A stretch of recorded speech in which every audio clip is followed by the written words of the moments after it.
High சித்தி, என் தங்க மக, என் மூத்த மக. என்னம்மா உனக்கு இப்ப பரவாயில்லையாட்டி? நான் நல்லா இருக்கேன் சித்தி. சத்யாக்கா, இப்ப நீ நல்லா இருக்கியா? யார் சித்தி இந்த பையன்? சத்யா. என்னப்ல? இவதான் நம்ம தம்பி பிள்ள, குட்டி தம்பி. நம்ம அம்மாக்கு பிறந்த பையனா? ஆமா, நம்ம தம்பி இவன். நம்மளோட தம்பி அடி இவன்? ஆமா, சித்தி வீட்ல இருந்தியா? சித்தி வீட்ல இருந்தானா? டேய், என் தம்பியாடா நீ. என்னடி உன் தம்பியான்னு கேக்குற? சித்தி, இவளுக்கு ஞாபகம் மறதி ஆயிடுச்சுன்னு உங்களுக்கு தெரியாதா? அப்படியாம்மா? சோனி என்ன சொல்ற? ஆமா சித்தி, இவளுக்கு 10 வருஷத்துக்கு முன்னாடி நடந்ததுதான் தெரியும். இப்ப நடந்ததெல்லாம் இவளுக்கு தெரியாது சித்தி. அட கடவுளே, இந்த விஷயம் எனக்கு தெரியாம போச்சே. ஆமா சித்தி, டாக்டர் அப்படிதான் சொன்னாங்களா. அதான் குட்டி தம்பியவே எனக்கு தெரியல. அட கடவுளே, இப்ப இவ பிள்ளையெல்லாம் தெரியுமா தெரியாதா? அர்ஜுன் தம்பி தெரியுமா தெரியாதா? கல்யாணம் நடந்தது, பிள்ளைய பிறந்தது ஒண்ணுமே தெரியாமலா இருக்கும்? ஆஹா, என்ன செய்ய? எப்படி இவர்கிட்ட சொன்னாங்களோ தெரியல. நம்ம வாட்டுக்கு வாயை விடக்கூடாதுமா, பேசாம நிக்கலாம். அப்ப சத்யாவுக்கு ஒண்ணுமே தெரியாதம்மா சோனி? தெரியாத சித்தி, அவளுக்கு எதுவுமே தெரியாது. சத்யாக்கா, என்ன தெரியுமா? பி, நீ சின்ன பிள்ளையா இருந்ததப்ப தெரியும்டி. இப்போ உன்னை நீ இவ்வளவு பெரிய ஆளாயிட்ட, பெரிய பொண்ணா கூட ஆயிட்டியாம்ல, அதுவே எனக்கு தெரியாது. ஆமாக்கா, தெரியாதா உனக்கு? ஆமா சித்தி. குட்டி தம்பி இங்க பாரு சுபி, பாப்பா இருக்கிறது அர்ஜுன் மாமா பத்தி யாருமே எதுவுமே சொல்லக்கூடாது. நான் மெதுவா அவகிட்ட சொல்லிக்கிறேன். அவ ரொம்ப டிப்ரெஷன் ஆயிடுவா எல்லாத்தையும் சொன்னோம் அப்படின்னா. அதனாலதான் யாரும் நாங்க அதை பத்தி சொல்லவே இல்லை சித்தி. நீங்க பாட்டுக்கு வாயை விட்டுறாதியா? இல்லம்மா சோனி, நானே யோசிச்சேன், அப்புறம் தான் நினைச்சேன் நம்ம சொல்லக்கூடாது அப்படின்னு. சரி, நாங்க எதுவுமே சொல்லல. தம்பி சரியாடா? சரிக்கா. அக்கா, நிஜமாவே நீ யாருன்னு உனக்கு தெரியலையா? தெரிஞ்சா நான் ஏன்டா உன்னை தெரியலன்னு சொல்ல போறேன். நீ தான் என்னோட தம்பின்னு சோனி தான் சொல்றா. சோனியே நான் சின்ன பிள்ளையில பார்த்தது பாரு, சாரிலாம் கட்டி எப்படி இருக்கான்னு. எனக்கு அப்போ உள்ள தாண்டா தம்பி ஞாபகமே இருக்கு. இப்போ எதுவுமே எனக்கு தெரியல தம்பி. அப்படியா? செல்வி, பாத்தியாடி சத்யாவ? அதான்க்கா, நான் தான் அவகிட்ட போய் பேசிக்கிட்டு இருக்கேன். அவளுக்கு ஒண்ணுமே தெரிய மாட்டேக்குக்கா. அவ தம்பிய கூட தெரியலையாம்ல. தம்பி, நம்ம அக்காவுக்கு உன்னை தெரியாதுடா. அவளுக்கு அப்ப இருந்ததுதான் ஞாபகம் இருக்கும். நீ பிறந்ததெல்லாம் அவளுக்கு ஞாபகமே இருக்காது. சரியா? சரிம்மா. அழுதா நம் தம்பி. அட ஏன்க்கா கேக்குற? சத்யாவுக்கு இப்படி அடிபட்டுச்சு தெரிஞ்சோன்னா அக்கா பாசம் ஒன்னும் பண்ணம்ல. அந்த அழுதிட்டான் தெரியுமா? அப்படியா சித்தி? எனக்காக என் தம்பி எழுதான வாசாமி தம்பி அக்கா கிட்ட. சரிக்கா. இருந்தாலும் அவ அக்கா மேல பாசம் இருக்குது பத்தியா? நீ தாண்டி மறந்துட்ட. அவ என்ன வேணும்னாடி மறந்தா? நேரம் அப்படிலாம் மறக்கணும்னு இருந்திருக்கு. ஆமா சித்தி. அக்கா, என்ன தெரியல உனக்கு? தெரிஞ்சாதான் தெரியுதுங்க போறேன். தெரியலடா. சத்யாக்கு என்ன தெரியலன்னு சொல்லுது. சத்யாக்கா என்ன மறந்துட்டு.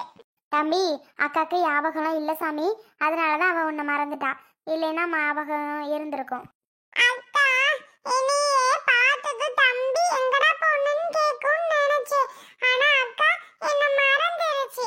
டேய் அழுகாதடா, உன்னை யாருன்னு தெரிஞ்சா நான் என்ன அப்பதான்டா சோனி சொன்னா நமக்கு தம்பி இருக்கான்னு. அப்புறம் தான் தெரியுமே. நமக்கு மட்டும் ஏக்கா அப்படி நடக்குது? சோனி, ஏண்டி நமக்கு இப்படி எல்லாம் நடக்குது? சத்யாவை பார்க்க கஷ்டமா இருக்குது. ஏக்கா, என்னக்கா விஷயத்த சொன்னீங்களா இல்லையா? எப்படி அவகிட்ட போய் உனக்கு கல்யாணம் ஆயிடுச்சு, உனக்கு பிள்ளை இருக்குன்னு சொல்ல முடியும்? எப்பக்கா அவளை வீட்டுக்கு கூட்டிட்டு போறது? இன்னைக்கு சாயங்காலம் போக சொல்லியிருக்காவடி. எங்க கூட்டிட்டு போறிய? வேற எங்க? என் மாமியார் வீட்டுக்கு தான். அங்கேதான் இருக்கிறீங்களா? ஆமா, வசந்தி புருஷனுக்கு முடியாம வரவும் அங்கேயே இருங்கன்னு சொல்லி இருக்கிறா. அதான் அங்கேதான் இருந்தோம். அங்க இருக்கும்போதுதான் இந்த நிலைமையே. கடவுளே, இப்படியெல்லாம் வரும்னு நம்ம நினைச்சு கூட பார்க்கலையேக்கா. பிள்ளையெல்லாம் என்னக்கா பண்ணதுங்க? அம்மாட்ட போகணும்னு ஒரே தவியா தவிக்குதுகடி. இவ எங்க தூக்க முடியுமா, பண்ண முடியுமா? இவளுக்கு யாருன்னு கூட தெரியாத அந்த பிள்ளையில எப்படி சமாளிக்க போறோம்னே தெரியல. வீட்டுக்கு போனதுக்கு அப்புறம் அம்மாங்க போதுவ. எப்படியா இருந்தாலும் சொல்லி தானக்கா ஆகணும், வேற வழி இல்லையே. சொல்லிதான் ஆகணும், வேற வழி இல்ல. வீட்டுக்கு போவான், வீட்டுக்கு போய் தான் சொல்லி ஆகணும். அர்ஜுன் தம்பி மூஞ்சிய பார்க்க சைக்கிள அந்த அளவுக்கு இருக்குது. இப்பதான் போன் அடிச்சிச்சு, என்னக்கா சத்யா என்ன ஆனதுன்னு. இட்லி 2 வாங்கிட்டு வாங்க பாருனே. என்ன ஆனதுன்னு தெரியல. வந்ததும் பாவம் போல இருக்குது, ஒன்றும் பண்ண முடியல. அர்ஜுன் தம்பி அழுது மூஞ்சியெல்லாம் வீங்கி போயிடுச்சு போல. பாவம் டி. பொண்டாட்டினா உசுரா கிடக்கணும். அப்புறம் மூஞ்சி வீங்காம என்னக்கா பண்ணும்? அதுக்கு அவனா உசுரு, அவளுக்கு அந்த தம்பினா உசுரு. இப்படி இருந்துச்சுவ. இப்ப இப்படி கடவுளே என்னத்த சொல்ல அப்போ. ஆமா செல்வி, இந்த இப்பதான் வாரேன்னு சொல்லியிருக்கு. இப்பக்கா கூட்டிட்டு போக சொல்லியிருக்காங்க. 4 மணி போல கூட்டிட்டு போக சொல்லியிருக்கா செல்வி. நீ முன்னாடி போய் அவங்க வீட்டுல இரு, பின்னாடி 4 மணி போல வாரோம். தம்பி எல்லாம் சுபியும் கூட்டிக்கிட்டு போவ, சோனியையும் கூட்டிக்கிட்டு போ. மாசமா இருக்கிறோம், பாவம் ஆஸ்பத்திரியிலே கிடக்குறா. பார்க்கவே ரொம்ப சங்கடமா இருக்குது எனக்கு. சரிக்கா, நான் அவளையும் கூட்டிக்கிட்டு போறேன். அம்மா சோனி கிளம்பு, வீட்டுக்கு போவோம். ஏன் சித்தி? நான் சத்யா கூட வாரேன், நீங்க போங்க. ஏய், ஆஸ்பத்திரியிலே கிடக்குற போடி சித்தி கூடன்னா எப்ப அவளோட வார? நான் அவளை கூட்டிக்கிட்டு அர்ஜுன் தம்பி வரோம், நாங்க 2 பேரும் வாரோம். நீ போடி பீஸை கட்டிட்டு. அப்ப சரிம்மா, நான் முன்னாடி போறேன். எனக்கே ஒரு மாதிரி டயர்டா தான் இருக்கு, வாமிட்டிங் வேற இருக்கு. நான் வீட்டுக்கு போறேம்மா. ஆமா போ. பாப்பாலாம் பாவம், உன்னைய பார்த்தாவது சித்தி சித்தின்னு கொஞ்சம் அமைதியா இருக்குங்க. ஆமா சித்தி, அதுகளை நினைச்சாவே ரொம்ப சங்கடமா இருக்கு. பாவம் சித்தி அதுக்கு தாண்டி சோனி சொல்றேன், வா முன்னாடி போவோம். பாப்பா வயது சத்த நேரம் போய் வச்சுக்கிருவீல. ஆ ஆமா சித்தி. சரி வா கிளம்புவோம். ஏமா சத்யா, நான் தம்பி சோனியெல்லாம் முன்னாடி போற வீட்டுக்கு. அப்புறமா நீங்க வாரீங்களா? ஆ சரி சித்தி. அம்மாவும் நான் மட்டுமா? ஆமா, அர்ஜுன் தம்பி வரும்ல? அர்ஜுன் தம்பினா வேற யாரும் இல்லப்பா, வசந்தி அவங்க தம்பி கிட்ட தான் காசு கேட்டுருக்குறோம். அவங்க வாரன்னு சொன்னாங்க, அதை சொல்றா. அப்படியா? சரி சித்தி, நாங்க வர்றோம், நீங்க போங்க. சரிம்மா. ஏலே சுபி, வாங்க போவோம். எப்படி அழகா பேசுறாண்டி நம்ம தம்பி. சூப்பரா பேசுவான் சத்யா, அதெல்லாம் நல்லாவே பேசுவான். ஏம்மா, நமக்கு தம்பி பிறக்கலன்னு எவ்வளோ ஃபீல் பண்ணிட்டே இருப்பல்லம்மா. பாத்தியா, அழகா பிறந்திருக்கான். ஆமா சத்யா, வேண்டாத தெய்வம் இல்லை, வேண்டாத கடவுள் இல்லை. எப்பவும் அப்பவும் எனக்கு சோதனை தான் அந்த கடவுள் கொடுத்துச்சு, இப்பவும் எனக்கு சோதனை தான் கடவுள் கொடுத்துருக்கு. சரி விடுமா, என்ன பண்றது, எனக்கு இப்படி நடக்கணும்னு இருந்திருக்கு, அதான் அப்படி நடக்குது. சரி பரவாயில்ல விடு, எல்லாம் சரியாகிடும். எங்கடி சரியாகுது? ஏமா அப்படி சொல்ற? எங்க சரியாகுது நீயே சொல்லு. ஏதாவது ஒரு பிரச்சனை வந்துட்டே தான் இருக்கு. சரிம்மா இரு, எனக்கு தூக்கம் வர மாதிரி இருக்குது. எங்கனையும் நான் படுக்க முடியாது. நீ உக்காந்துரு, சும்மா அங்கே அந்த ஹாலை பக்கம் வெளியில படுத்துருக்கம்மா. அப்படியே அந்த தம்பி இட்லி வாங்கிட்டு சொல்லியிருக்கிறேன், நீ சாப்பிட்டுக்கிட்டு இரு. உன்னால சாப்பிட முடியாதுன்னா அம்மா வந்து ஊட்டி விடுறேன். சத்த உக்காந்துரு சரியா? சரிம்மா. சும்மா அவங்களெல்லாம் ரூம்குள்ள வர சொல்லாதம்மா. ஏண்டி, நம்ம சொந்தக்காரவங்க தானே, அவங்களாம் எதுக்குமா? நம்ம முன்ன போயிட்டா பார்த்தது கூட இல்லை. சத்யா, இருந்தாலும் என்னம்மா இருந்தாலும். சரி சரி, நான் தோணங்கிட்ட போய் படுத்திருக்கேன்டி. என் நைட்லாம் தூக்கம் இல்லாம ஆஸ்பத்திரியில் கொசு கடியும் அதுவுமா என்னமோ போல இருந்துக்கு. சத்த நேரம் தூங்கி இருந்துச்சுன்னா சரியாகிரும் சத்யா. சரியாம்மா? சரிம்மா, நான் பாட்டுக்கு உட்காந்துருக்கேன், நீ போ போ. பாவம்ல நீ. நமக்கு புது புது அனுபவமா இருக்குல்ல. எப்படி பாரு, மறதி ஆயிட்டு என்னமோ புதுசா இருக்கு இவங்களெல்லாம் பார்த்தா. அம்மா கொஞ்சம் வயசான மாதிரி தெரியுறாங்க, சோனியை பார்த்தா என்னமோ கல்யாணம் பண்ண பொண்ணு மாதிரி இருக்கா. கல்யாணம் தான் ஆயிடுச்சா இல்லை அதை நம்ம கிட்ட சொல்லாம இருக்காங்களான்னு தெரில. அவ சாரி கட்டிட்டு அப்படி இருக்கா, காலேஜ் படிக்கிறாளாம் வேற. நம்ம என்ன படிச்சுட்டு காலேஜ்னு தானே சொன்னாங்க. அப்போ நமக்கு ஃப்ரெண்ட்ஸ்லாம் இருப்பாங்கல்ல, சூப்பரா இருக்கும்ல. 10 வருஷம் ஞாபகம் இல்லாம போச்சு. அப்புறம் சித்தியை பார்த்தா வயசாயிட்டாங்க. சித்தி பொண்ணு அவ்வளோ பெரிய, நமக்குன்னு ஒரு தம்பி வேற இருக்கான்.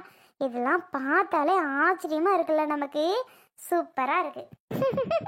எப்படி எப்படிலாம் நடக்குது பாரு. 10 வருஷம் ஞாபகம் இல்லாம எப்படி எப்படி லைஃப் மாறிடுச்சு. சே, ஏன் இப்படி? சரி சரி, நமக்கு இப்படிதான் நடக்கணும்னு இருந்திருக்கு, அதான் அப்படி எப்படிலாம் நடக்குது. என்னது? நீங்க தானே அர்ஜுன்? ஆமாங்க. சரி சரி, அம்மா சொன்னாங்க இங்கே இட்லி வாங்கிட்டு வர்றதா. என்ன பிளேட்லேயே வச்சு கொண்டு வந்துட்டீங்களா? சரி கொடுங்க, நான் சாப்பிட்டுக்கிறேன் மெதுவா. என்னால் சாப்பிட முடியாது தான், கொஞ்சம் கையெல்லாம் பெயினாக இருக்கு. அம்மா வந்து அப்புறம் ஊட்டி விட்றேன்னு சொன்னாங்க. சத்யாவுக்கு நாம ஊட்டி விடலான்னு வந்தோம், ஆனால் நாம எப்படி ஊட்டி விடுறது? இவ ஏதாவது தப்பா நினைப்பாளே. ச்சே, கடவுள் என்ன அப்படி சோதிக்கிறாரோ தெரியல. சரி சரி, வச்சுட்டு போவோமா இல்லை ஏதாவது பேசுவோமா? கஷ்டமா இருக்கே. ஹலோ, உங்களை தான்.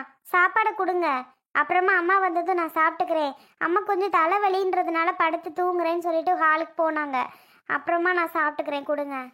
ம் சரிங்கங்க. ஆ சரிங்க, இருக்கட்டும்.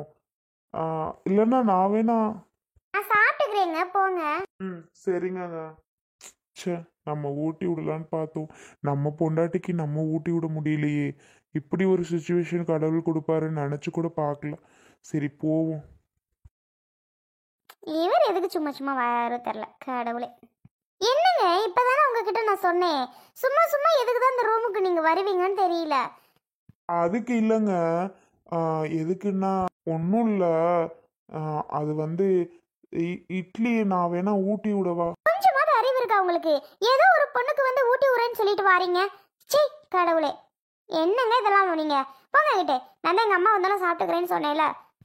சரிங்கங்க. டென்ஷன்லாம் ஆக வேணாங்க. பரவாயில்ல, நான் போகிறேன். நீங்கள் ஒரு டென்ஷன் ஆக வேணாம். கூலாகவே இருங்க. நான் வேணா ஊட்டி விடலைங்க. ஆனால் டென்ஷன் மட்டும் ஆகாதீங்க. அது எங்களுக்கு தெரியும், நீங்க போங்க. உங்களை இட்லி மட்டும் தான் எங்க அம்மா வாங்கிட்டு வர சொன்னாங்க, ஊட்டிலாம் விட சொல்லல சும்மா. சை. சரிங்க, கோவப்படாதீங்க, நான் போகிறேன். ஷோ கடவுளே, கஷ்டமா இருக்கே. சரியான லூசா இருப்பாரு போல. சும்மா ஊட்டி விடவா அது பண்ணவா இது பண்ணவான்ட்டு வந்துடுறாரு. இவரெல்லாம் எதுக்குதான் சும்மா சும்மா வாடுறாருன்னு தெரியல. எங்க அம்மா விட்ட பிடிச்சி திட்டணும் நல்லா.